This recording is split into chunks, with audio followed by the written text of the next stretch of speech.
Good afternoon, everyone. My name is Kavan Small. You can have a seat, thank you.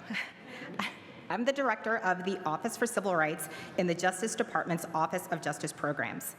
The Office for Civil Rights, in coordination and collaboration with the Department's Civil Rights Division, ensures recipients of federal financial assistance are not engaging in discrimination prohibited by law.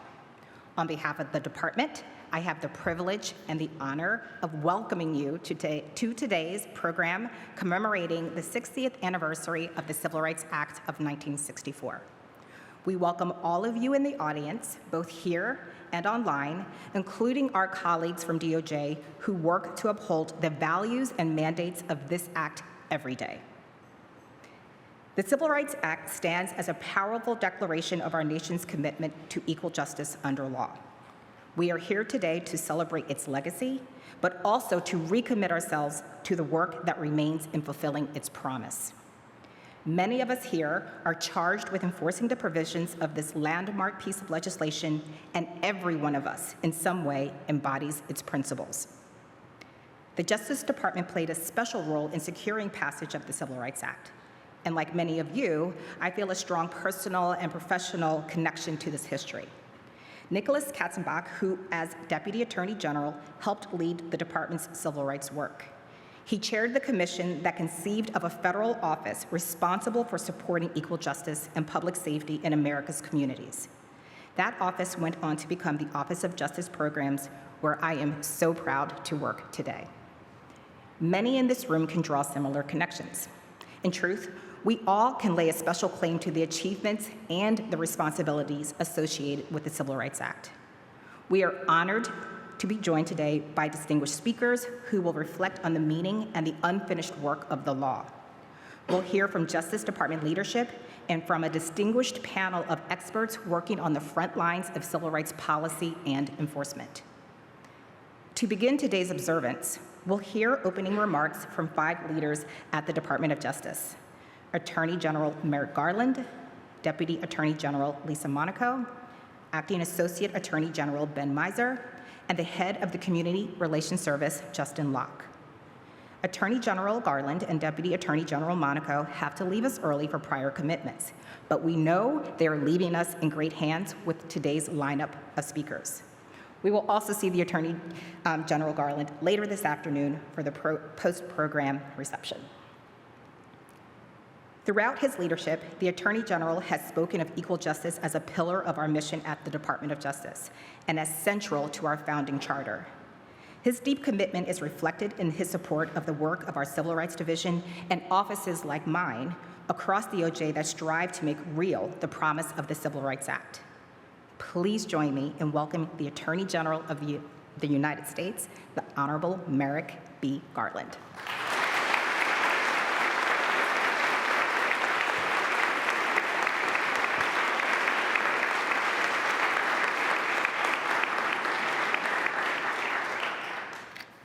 Good afternoon. Thank you, Kavan, for that introduction and for your leadership of the Office for Civil Rights and the Office of Justice Programs. I'm honored to welcome everyone to this program, marking the 60th anniversary of the Civil Rights Act from 1964. 61 years ago, our country not only watched, but finally truly saw the generations-long struggle by Black Americans to claim the rights guaranteed to them by the Constitution. In May of 1963, the country saw young, nonviolent protesters participating in a desegregation campaign in Birmingham, Alabama, face heinous violence at the direction of Bull Connor. The country saw public safety officers blast students and organizers with water from fire hoses so powerful that they could rip the bark off trees. The country saw children who sought only to be treated as equal under the law, loaded into school buses and taken to jail. And as the country finally began to see that the treatment of its Black citizens undermined its founding promise of equality under the law, the United States Justice Department saw it too. So on a Saturday in May of 1963, Attorney General Robert F. Kennedy, for whom this building is named, called a meeting here at the Justice Department. By the end of the 5-hour meeting, covering everything from education to employment to public accommodations, the Attorney General asked Justice Department lawyers to draft a civil rights bill. Just 2 days later, by Monday night, they had one. And just over a year later, on July 2nd, 1964, after a hard-fought struggle in Congress and across the country, the bill was signed into law. It would be difficult to overstate the significance of the Civil Rights Act of 1964. It outlawed segregation in public accommodations. It banned discrimination based on race, religion, color, sex, and national origin in the workplace and at schools. And it banned certain barriers to voting and laid the groundwork for future voting rights legislation. The act transformed our country. It also gave the Justice Department some of its most important tools to protect American civil rights. The 60th anniversary of the Civil Rights Act of 1964 presents an important moment to reflect on why we needed this law in 1964 and why we still need it today. Although there is so much for us to be proud of on this anniversary, we know there is so much more to do. Over half a century has passed, but many of the challenges that necessitated the Civil Rights Act of 1964 are still with us. Over the past 3 years, the Justice Department has exercised our authorities under the Act to participate in more than 130 school desegregation cases across the country, to protect students from harassment based on race and sex in schools and communities ranging from Vermont and Kentucky to Wyoming and Kansas, to end practices in Lowndes County, Alabama, that disproportionately expose the county's black residents to raw sewage, to protect voters in Arizona from unlawful voter registration requirement, to pursue justice for female corrections officers who faced sexual harassment in the workplace in Alabama, to pursue justice for black firefighter candidates who faced discriminatory hiring practices in Georgia, to hold accountable the owners and operators of a hotel in South Dakota that effectively banned Native Americans from the property, and to facilitate intercommunity dialogue and trainings under the auspices of the Department's Community Relations Service, which was created by the Civil Rights Act. These examples are just a fraction of the work that the Justice Department has been doing to enforce the protections of the Civil Rights Act. These examples are also just a fraction of the attempts to undermine civil rights protections that we are currently confronting. Today, it is not just individual civil rights that are under attack. We are also seeing pervasive attacks on the laws that guarantee those rights. And we are seeing a disturbing rise in attacks on the institutions and the people who are charged with enforcing those laws. We see this most clearly when it comes to voting rights. The right to vote is the cornerstone of our democracy, the right from which all others flow. But around the country, there has been an increase in legislative measures that make it harder for eligible voters to vote, to have those votes counted, and to elect the representatives of their choice. Some have even suggested giving state legislatures the power to set aside the choice of the voters themselves. These efforts threaten the very foundation of our system of government.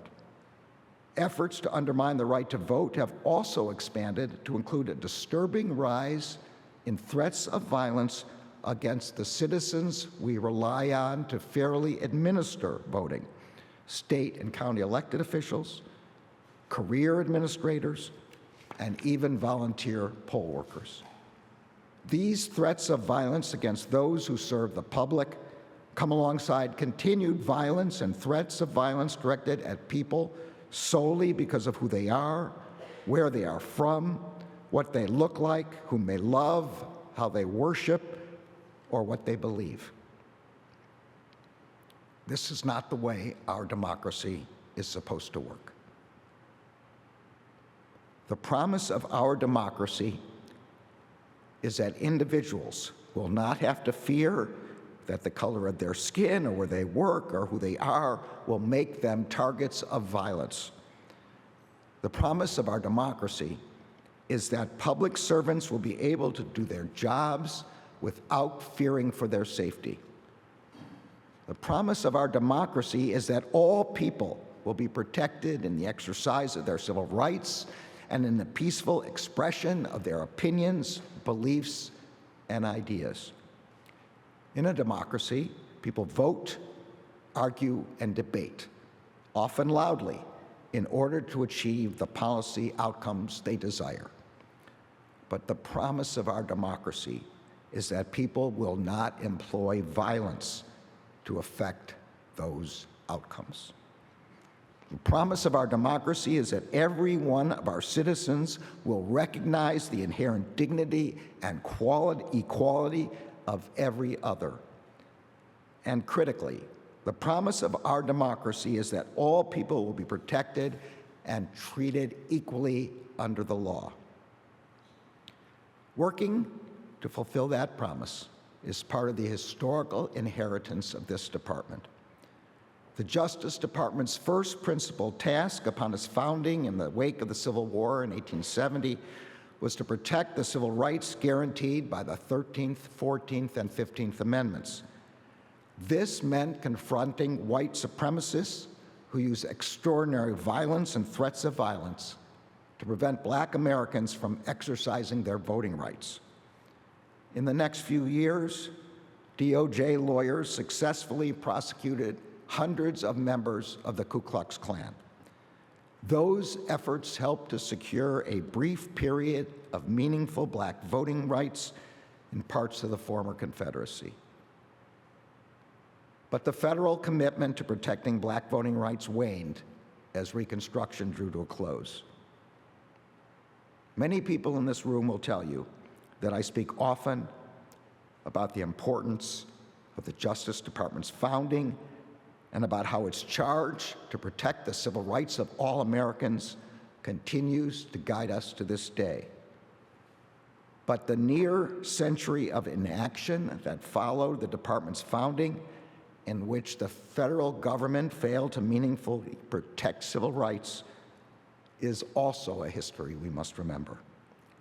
It is a history we must never repeat. And that is why this program is so important. We have seen attacks on civil rights before. We have seen the courageous struggle of Americans who successfully moved this country closer to its promise. And we have seen the backlash against those efforts. Since its founding, the Justice Department has been at its best when it stands firmly on the side of protecting civil rights. And that is a legacy we recommit ourselves to today. That legacy is an important reason why I returned to the Justice Department 3.5 years ago after serving for more than 2 decades as a judge. I loved being a judge. But my job as a judge was to decide only the cases that were randomly assigned to me, faithfully applying the law to the facts, and in that way to do my part to ensure the rule of law. But in 2020, along with the rest of the country and the world, I watched as Ahmaud Arbery, Breonna Taylor, and George Floyd were senselessly taken from their loved ones and their communities. I know that the feeling of despair I felt at that time reflected just a fraction of the grief and devastation felt and still felt by their families and by Black Americans all across this country. But in the wake of those tragedies, I questioned whether what I was doing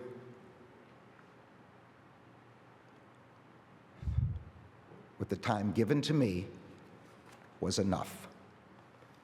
So when given the chance, I came back to the Justice Department.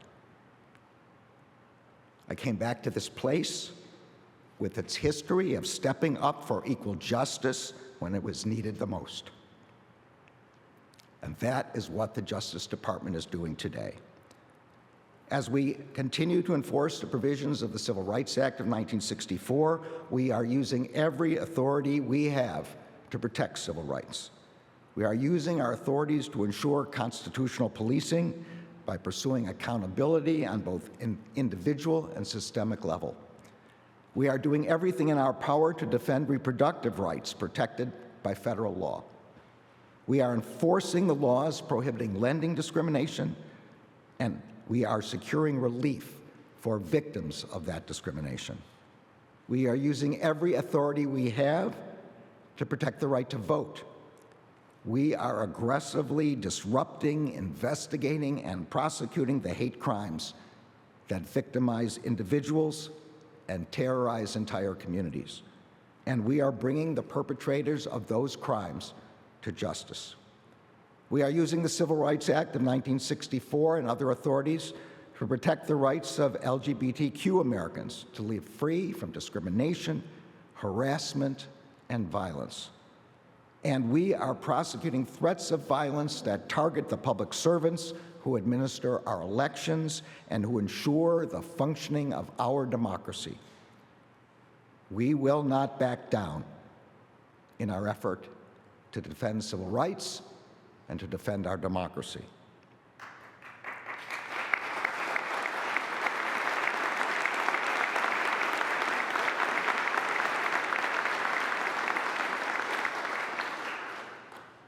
We recognize the challenges of this moment, but we have faced such challenges before. And with the help and often the push we needed from the civil rights community, we have risen to meet them. Ensuring the rule of law and making real the promise of equal justice under law are the principles upon which this department was founded. They are the principles the Civil Rights Act of 1964 affirmed 60 years ago, and they are the principles for which the United States Department of Justice stands today. During today's program, you will hear more about what the Justice Department is doing to continue the work of the Civil Rights Act of 1964. I want to express my gratitude to the public servants across the department who advanced that work, particularly the Civil Rights Division, led by Assistant Attorney General Kristen Clark, the Community Relations Service, led by Component Head Justin Locke, and the Office of Justice Programs, led by Assistant Attorney General Amy Solomon.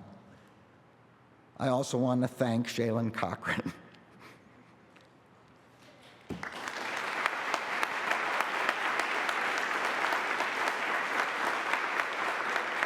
In my office for her outstanding work leading the committee that put together today's event, and for her effort every day helping to lead our work to protect civil rights.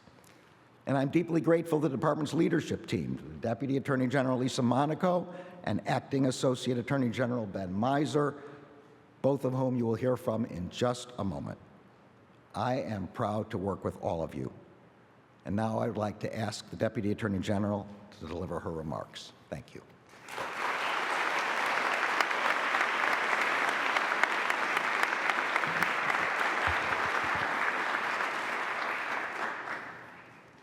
Thank you so much, Mr. Attorney General. And what a wonderful reason to see this great hall filled, standing room only. I can think of no better reason for us to gather in this great hall. It is a pleasure and an honor to join all of you for this celebration.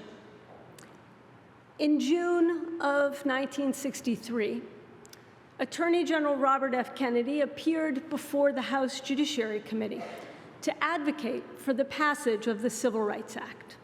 To open that hearing, he said, "In this generation, we have seen an extraordinary change in America, a new surge of idealism in our life, a new and profound insistence on reality in our democratic order. Much has been done, but quite obviously, much more must be done, both because the American people are clearly demanding it and because, by any moral standard, it is right.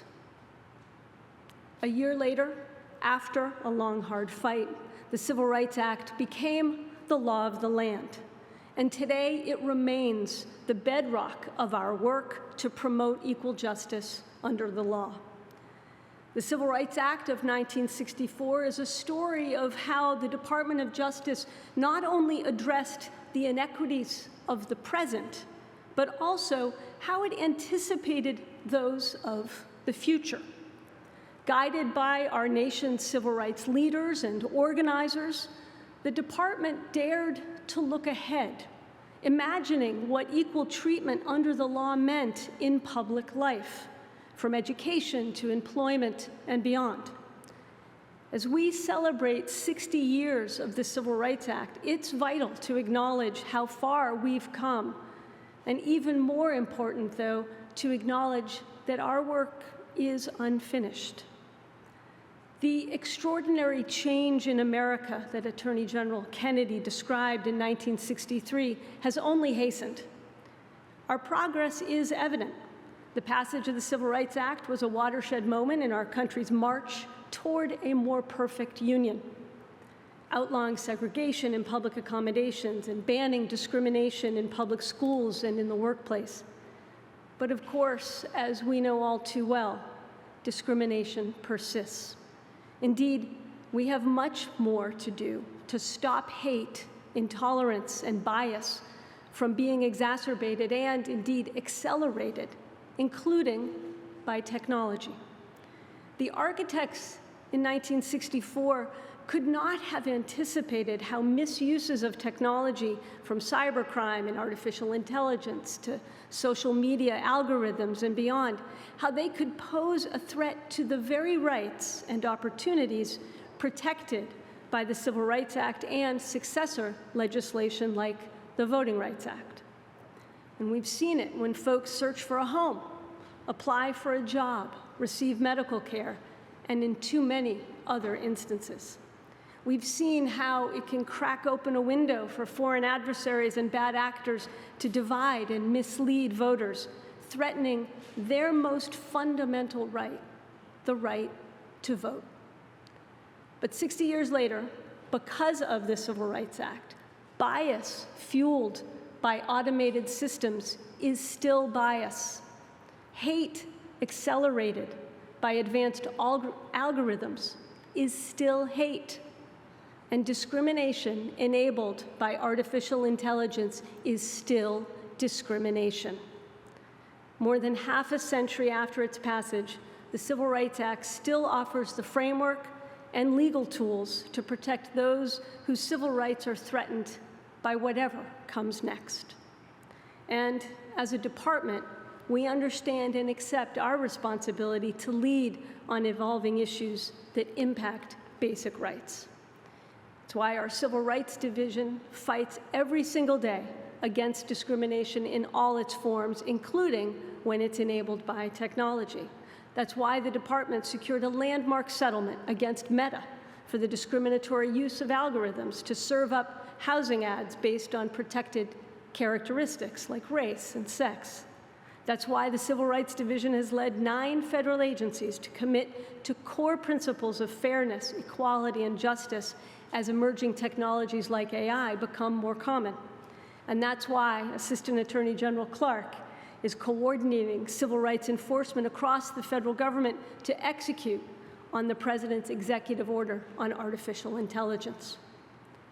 And as we confront the most transformational technology in our history, artificial intelligence, we're engaging civil rights advocates and leaders through the Justice AI Initiative, an effort launched earlier this year to draw on varied perspectives as we prepare for how AI will affect the Justice Department's mission today and in the future. On that June day back in 1963, Attorney General Kennedy ended his remarks by saying, This bill springs from the people's desire to correct a wrong that has been allowed to exist too long in our society.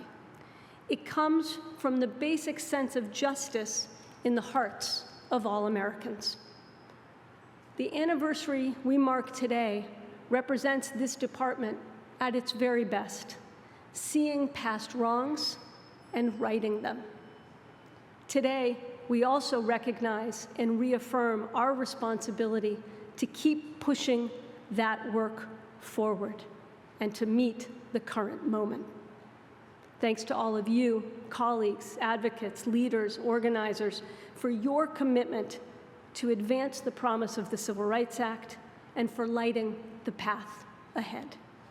With that, I'd like to invite Acting Associate Attorney General Ben Miser to say a few words.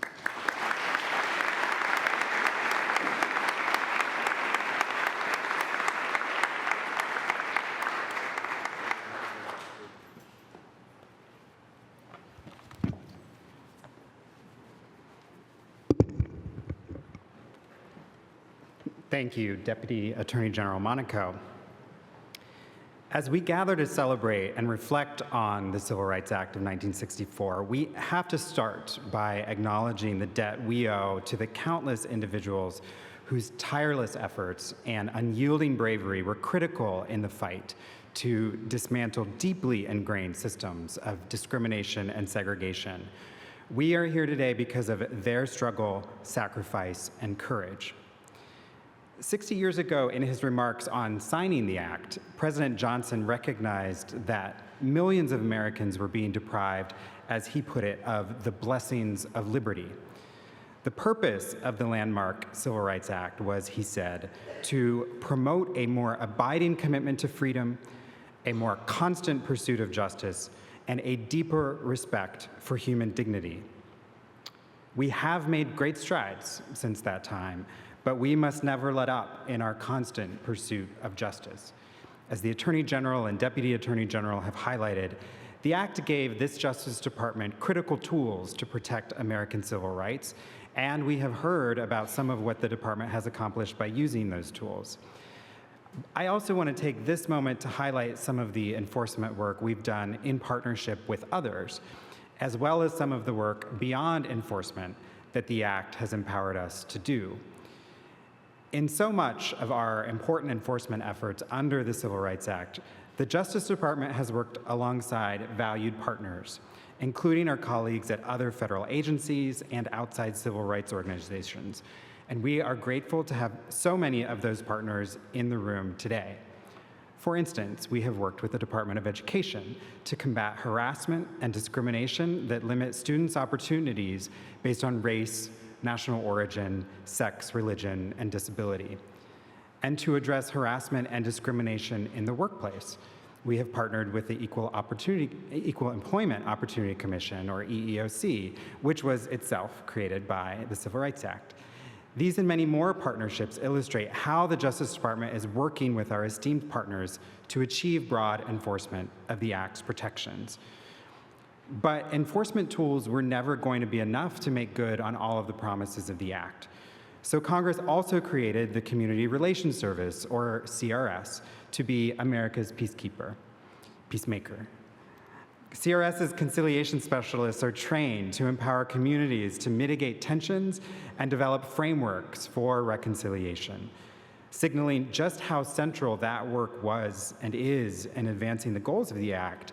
President Johnson said in his signing remarks that his very first step in implementing the Act was to nominate the first director of CRS. So today, we also celebrate 60 years of CRS's service in proactively helping to resolve conflict in communities across the nation. For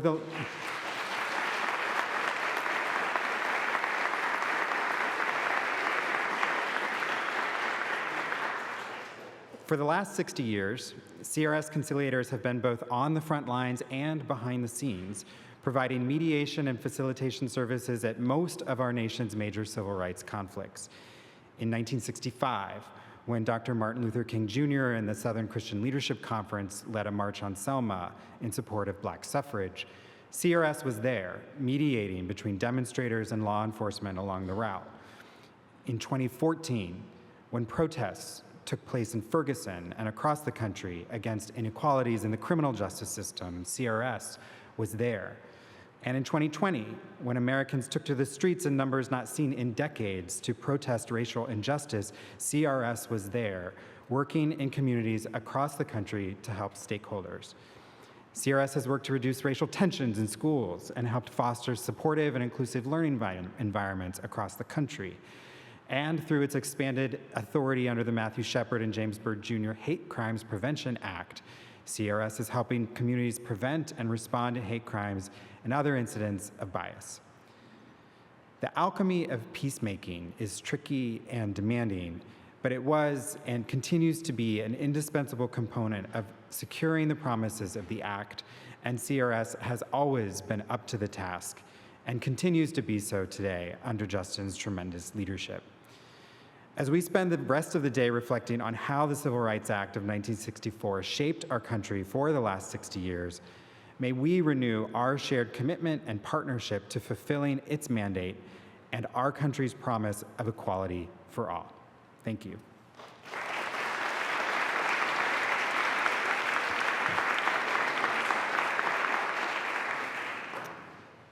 So first, I would like to thank Attorney General Garland, Deputy Attorney General Monaco, and Acting Associate Attorney General Miser for your powerful, thoughtful, and inspiring remarks.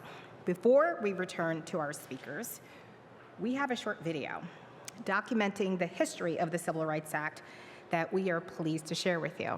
So as you can see, the screen's going to come on down. It's going to take its time, but it's going to come down. And then the video will start.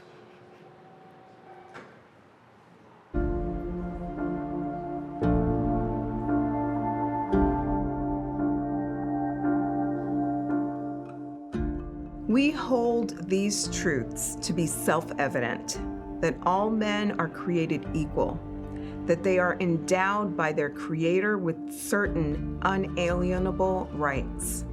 These words assured us that all people, regardless of race, religion, or gender, would be guaranteed equal access to liberty.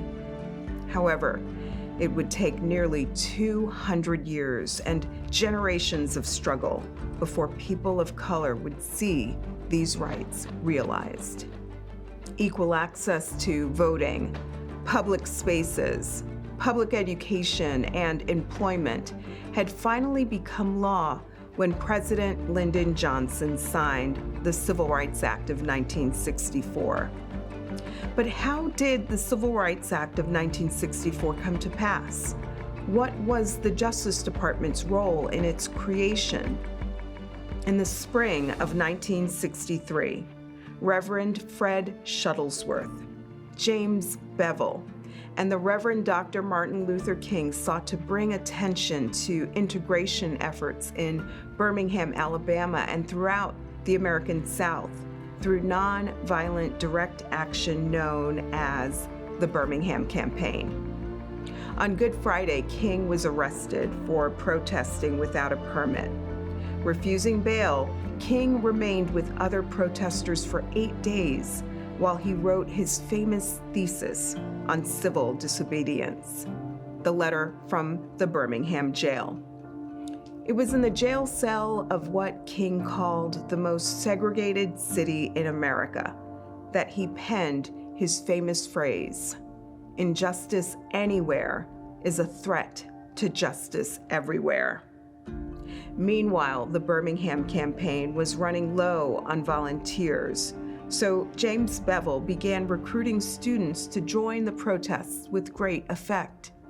In retaliation, Birmingham City Commissioner Eugene Bull Connor used high-pressure fire hoses and police dogs to begin clearing the youth. Nearly 1,000 people were arrested. The violence was broadcast on national television and to the world. In May 1963, Attorney General Kennedy and Deputy Attorney General Katzenbach directed Norbert Schley, Assistant Attorney General in charge of the Office of Legal Counsel, to head a team formed from the OLC and the Civil Rights Division to draft what would eventually become the Civil Rights Act of 1964. I'm sending Assistant Attorney General Burke Marshall back to Birmingham this evening to consult with local citizens. Ramsey Clark, Assistant Attorney General in charge of the Lands Division, came up with the overall structure of the bill, while Schley finalized much of the language himself. Meanwhile, in Tuscaloosa, Governor George Wallace was delivering on his inauguration promise to refuse the federal mandate to integrate schools. University of Alabama students Vivian Malone and James A. Hood were prevented from entering the university. As promised, Governor Wallace stood in the schoolhouse door.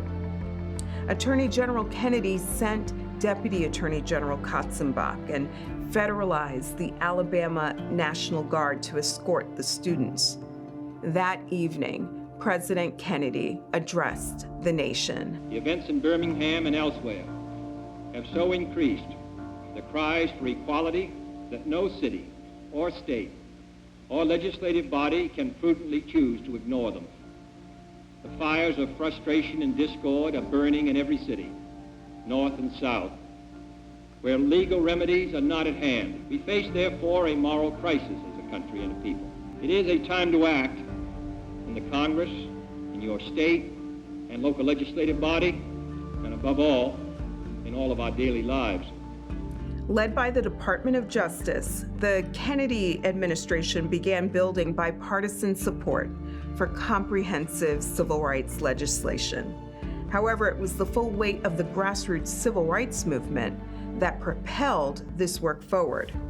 On August 28, 1963, the March on Washington for Jobs and Freedom drew over 250,000 Americans to the nation's capital to demonstrate for social and economic justice.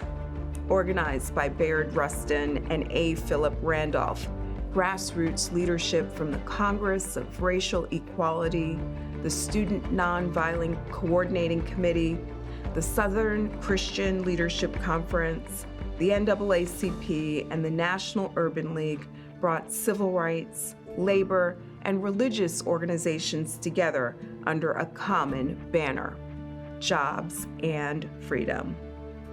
Concerned about the impact this demonstration may have on civil rights legislation, Attorney General Kennedy charged Deputy Attorney General Katzenbach to work with the organizers. He focused his efforts on security and logistics. He also worked to make the march bipartisan and multiracial.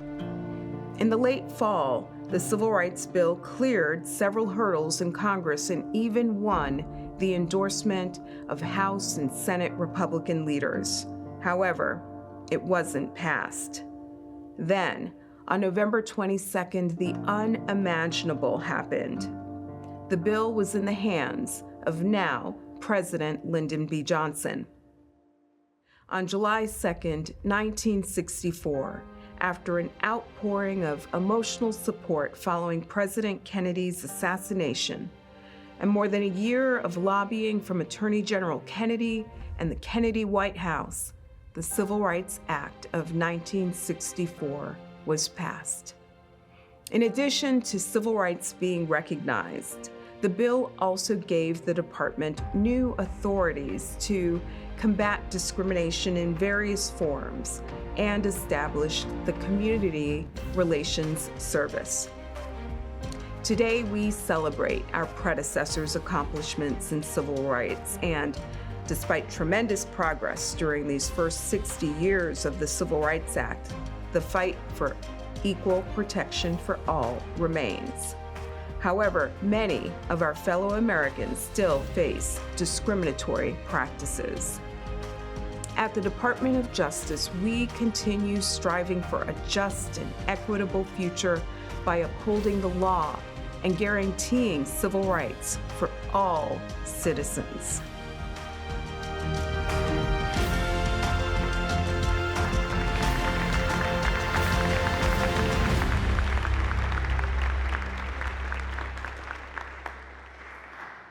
It is a great pleasure now to introduce our next speaker, the Assistant Attorney General for the Civil Rights Division, Kristen Clark.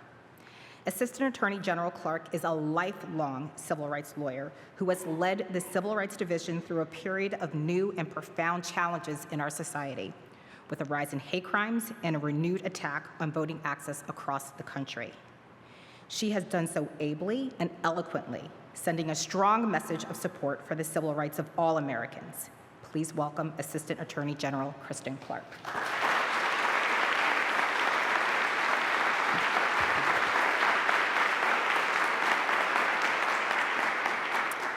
Good afternoon. It is great to be here with so many distinguished guests, the leaders, the advocates, the public servants, the faith leaders, and members of Congress who have joined us today in person and virtually. Welcome to all of you. 60 years ago, in the Civil Rights Act of 1964, this nation laid the cornerstone for our subsequent progress toward equal justice.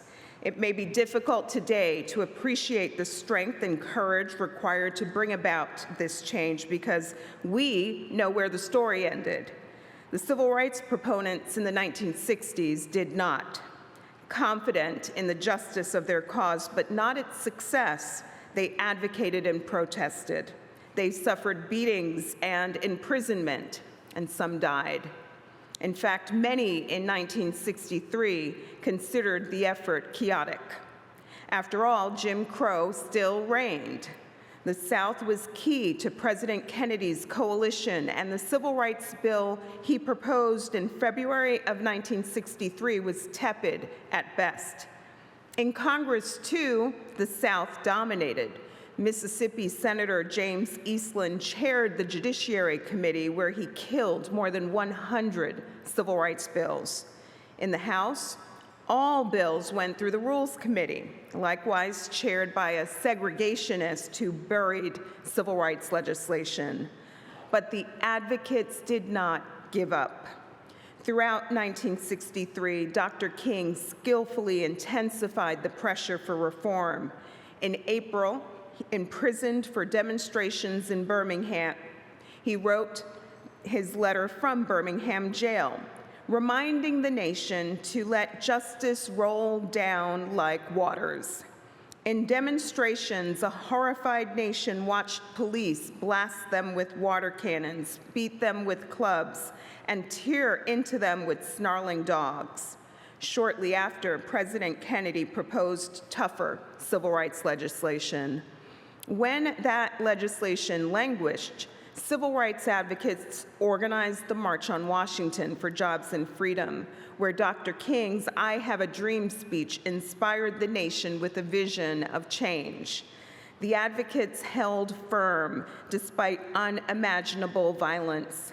Medgar Evers assassinated, freedom riders murdered, the 16th Street Baptist Church bombed, and countless other attacks that confirmed in blood the credibility of daily death threats against Dr. King and others.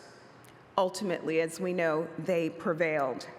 After a 75-day filibuster, the bill passed by an overwhelming bipartisan margin. The victory was revolutionary. Title II alone, banning discrimination in public accommodations, was monumental.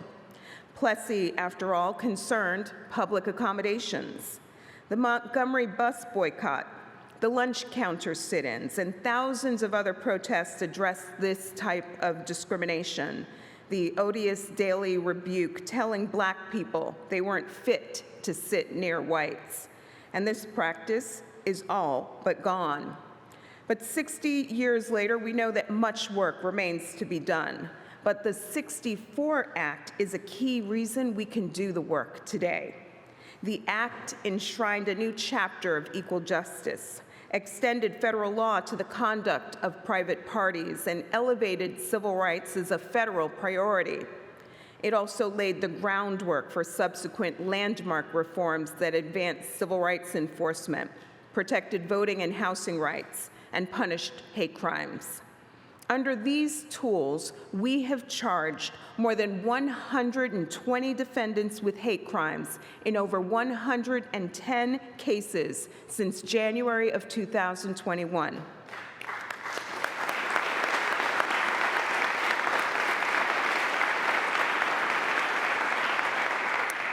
And those numbers include the men who tragically killed Ahmaud Arbery just because he was Black, and the person who killed 5 and wounded 19 at Club Q in Colorado Springs, a haven for the LGBTQI+ community.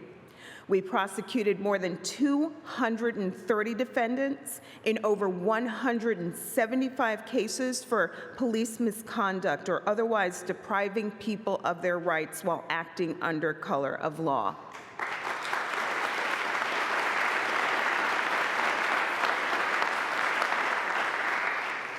And we have recovered over $122 million nationwide for communities of color victimized by modern-day redlining.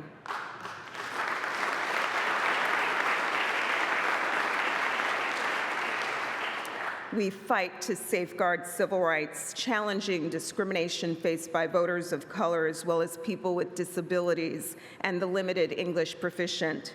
And we fight discrimination in education, employment, healthcare, and many other areas. Discrimination is alive and well. The civil and constitutional rights of vulnerable communities are under attack. Thus, we approach the challenges we face today with great urgency.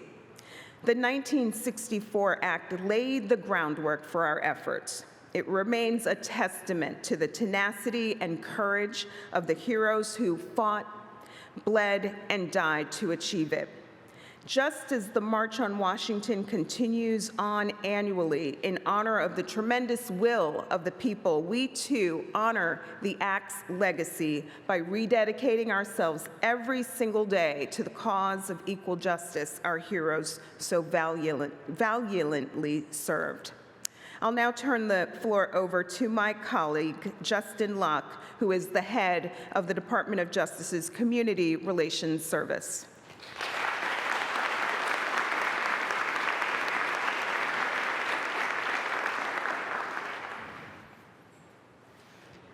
Good afternoon.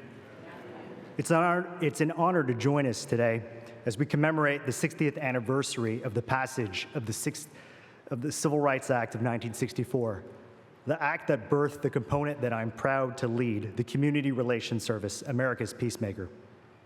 The visionaries behind the '64 Civil Rights Act imagined multiple tools to tackle the complex problem of achieving greater equality and justice for all, one of those being the CRS. In his message transmitting the Civil Rights Bill to Congress, President Kennedy called for an agency separated from functions of investigation or litigation that could identify tensions before they reach the crisis stage, and that could work quietly to ease tensions and improve relations in any community threatened or torn with strife. He went on to state that this agency, by enabling all concerned to sit down and reason together, could play a major role in achieving peaceful progress in civil rights. For 60 years, the CRS has embodied this promise, helping communities resolve civil rights conflicts and difficulties through negotiation, persuasion, and empathy, empowering those communities in their ability to prevent and address disputes independently and in a manner consistent with self-determination and agency. We cannot do this work alone. CRS collaborates with many of you gathered today in this great hall, state and local officials, community-based organizations, civil rights advocates, faith leaders, law enforcement, and our federal partners. CRS conciliators continue to offer a range of services designed to address and resolve conflicts through dialogue, mediation, training, and consultation. The service has been at the intersection of some of the most critical moments in our nation's journey towards justice.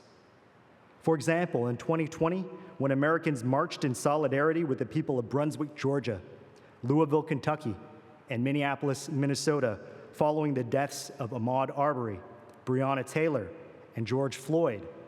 The CRS engaged with communities as an impartial, confidential facilitator, helping stakeholders identify and implement solutions to heal and move forward. That same year, amidst the spike in anti-API hate, CRS worked with stakeholders in New York, San Francisco, Atlanta, and many other cities to develop and issue a responsive toolkit of best practices. Using this resource, CRS facilitated dialogues with community members to improve lines of communication, identify barriers to reporting, and to foster solidarity against hate.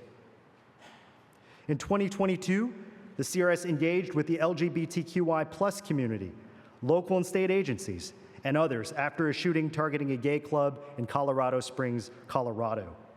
The CRS worked to ensure community perspectives were heard and treated with compassion and respect. And in the summer of 2022 in Jackson, Mississippi, when the city's drinking water system failed and residents of Jackson were left without running water for more than a week, the CRS played a key role alongside enforcement and litigating components in facilitating communication and reducing racial tension within the community, as others worked to remedy the situation and bring accountability.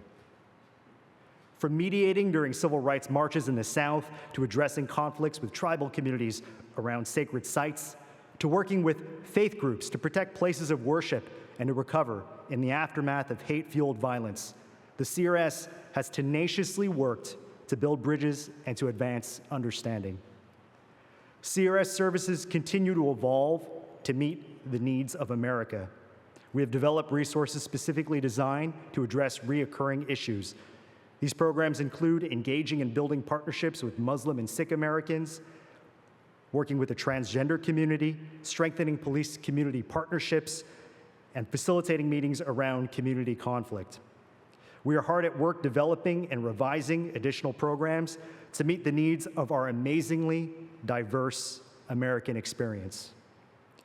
To ensure accessibility for all communities in need, we are translating key programs into various languages spoken across the U.S.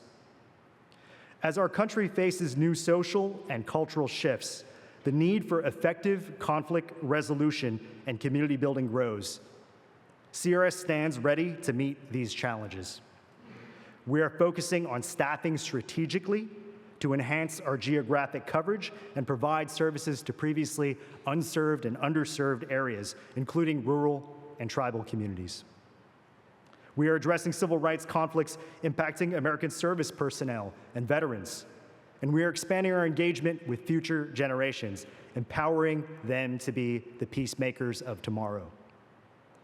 In closing, the CRS remains steadfast in its commitment to communities across the nation to resolve conflicts and build stronger, more resilient relationships. Thank you for your support, and here's to another 60 years of making peace and making a difference together. Thank you.